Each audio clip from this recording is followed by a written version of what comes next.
In 1871, Arizona was still mostly a wild place. Army posts in Yuma and Tucson had been around since the 1850s, and gold strikes near Fort Whipple had built Prescott in 1863. But Apaches were still a force to be feared, and the military still played a major role in settling the territory. Arizona was already legendary for its gold and silver. The Spanish in the South had been mining since the mid-1700s.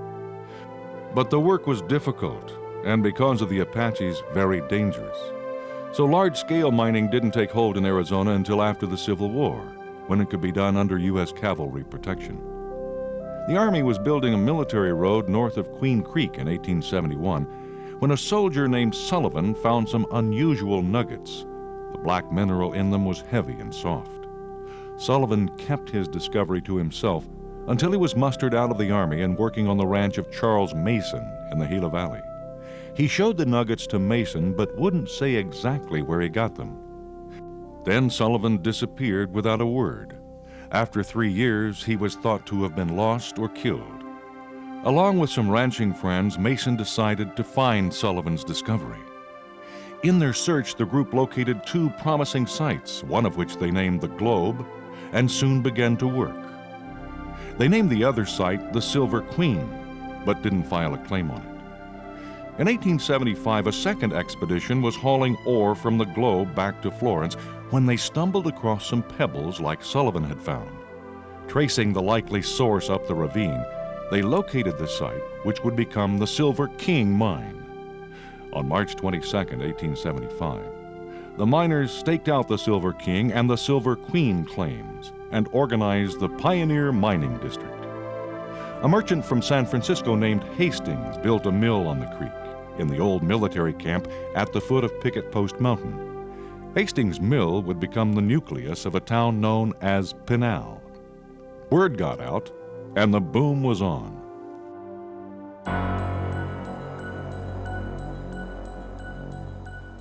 The 4 claim holders apparently thought their good luck couldn't last, and by 1877, all had sold out.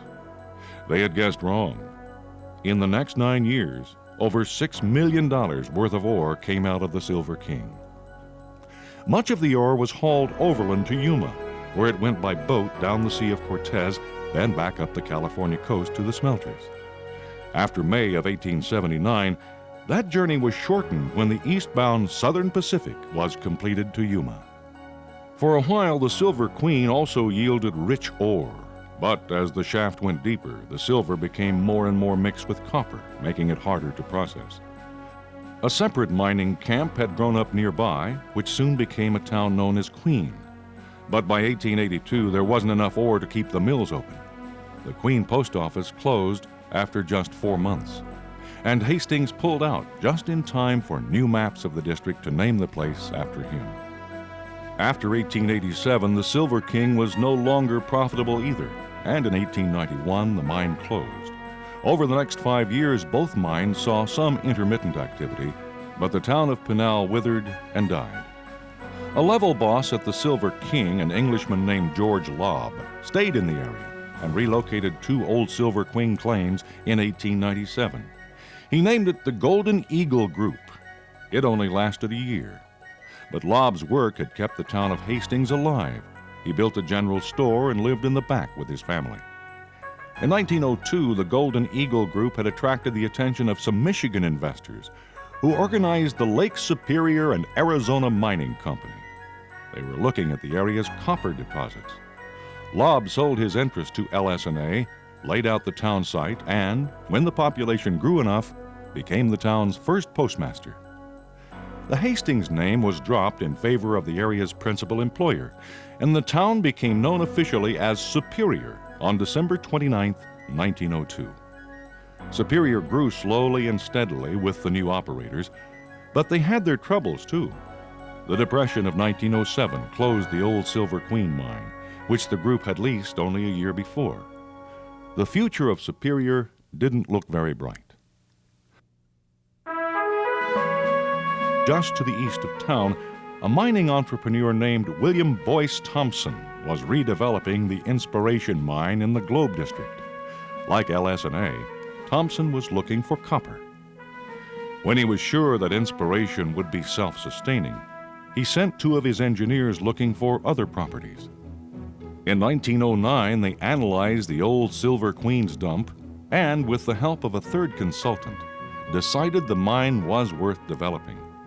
For the sum of $130,000, Thompson added the Silver Queen property to his holdings and renamed it the Magma. He took over half of 1911 exploring the ore body and developing the mine. The ore was showing 50% copper, among the richest copper finds in the country.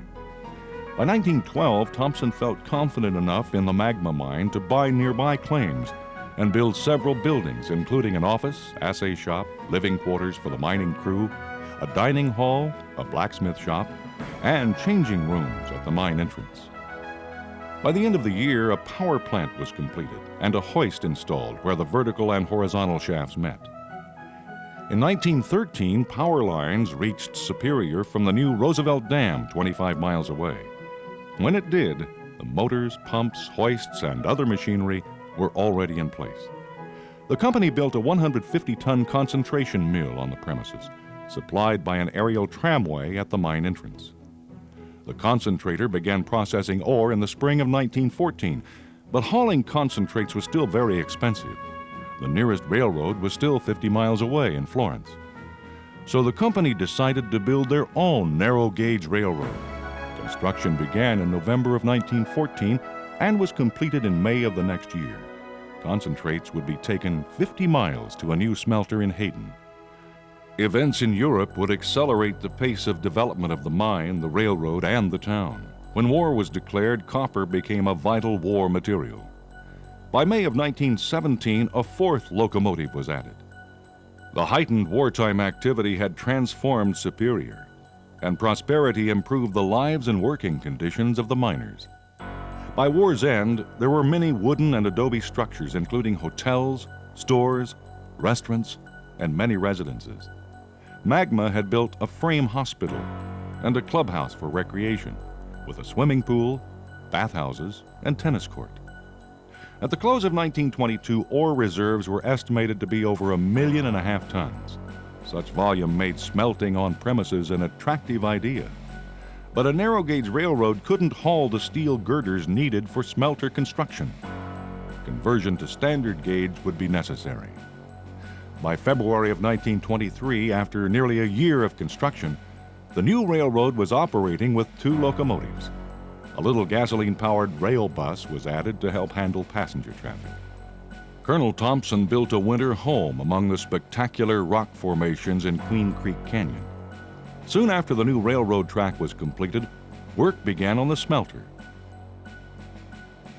The new plant began operation in the spring of 1924 with a capacity of 3 million pounds a month. The mine and the town continued to prosper for most of the 1920s. The company built several houses along High School Avenue for mine bosses and along Smelter Road for the smelter managers. A 5th shaft opened.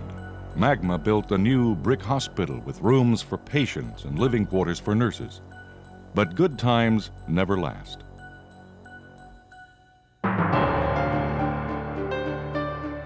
The crash of 1929 shut plants down and threw people out of work across America. 1930 brought more sad news when Boyce Thompson died at the age of 61.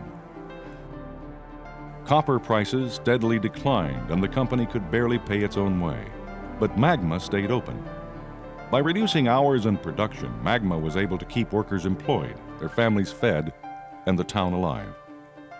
Mining and development continued, but at 4,000 feet, rock temperature was over 140 degrees. Men working under those conditions had to retreat to cooler levels after just 1 hour. So in 1937, Magma was one of the first mines to install underground air conditioning units. Each new level that opened thereafter would benefit from greatly improved worker efficiency in cooled air. The installation won recognition from the American Society of Mechanical Engineers as a National Historical Engineering Landmark. A new war in Europe was increasing the demand for copper, and prices rose by the end of the 1930s. But as defense plants started hiring, the labor market tightened. After Pearl Harbor, young men by the millions signed up for military service, and the labor situation became even more critical. By the end of the war, production was back to normal, but had become increasingly difficult in the deep, narrow shafts and long tunnels. Other troubles came in the form of the mine's first strike in 1959, which crippled the area's economy during an 8-month stoppage. New ore bodies found in the east were promising, but would require new mining methods.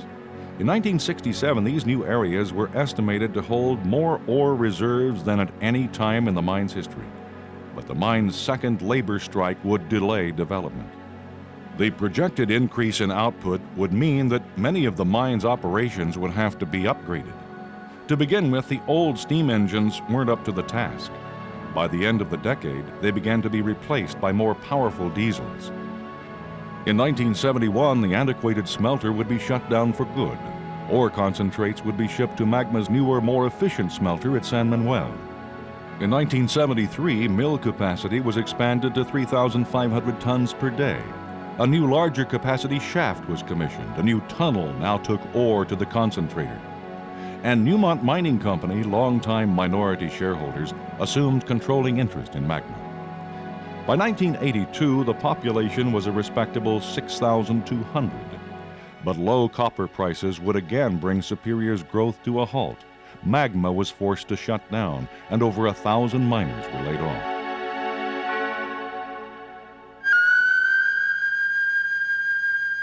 Early in 1995, BHP acquired Magma.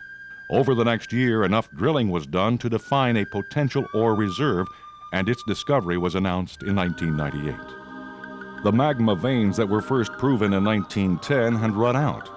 When the pumps were pulled from the number 9 shaft in 1998, a brilliant chapter in Magma's history closed as another prepared to open. 2.5 billion pounds of copper had come from these shafts over the last 85 years. 3 generations of miners had done the hot, dangerous work of providing an essential element for a growing nation. Now it was time to prepare the property and the community for the future.